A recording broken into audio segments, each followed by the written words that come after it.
Alright, we're on our final leg here. We're getting around maybe Friday. Call for an inspection and maybe pour on Tuesday. I don't like to pour Monday because I don't know what happens on the weekend. Anything can happen, so I get that extra day. That's just me.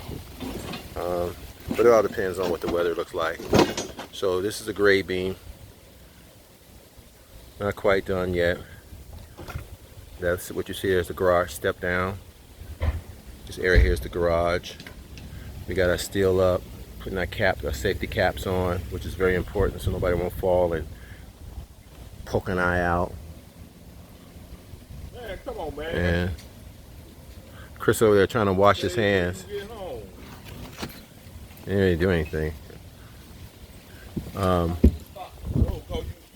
ain't going to wash when you get home. Yeah.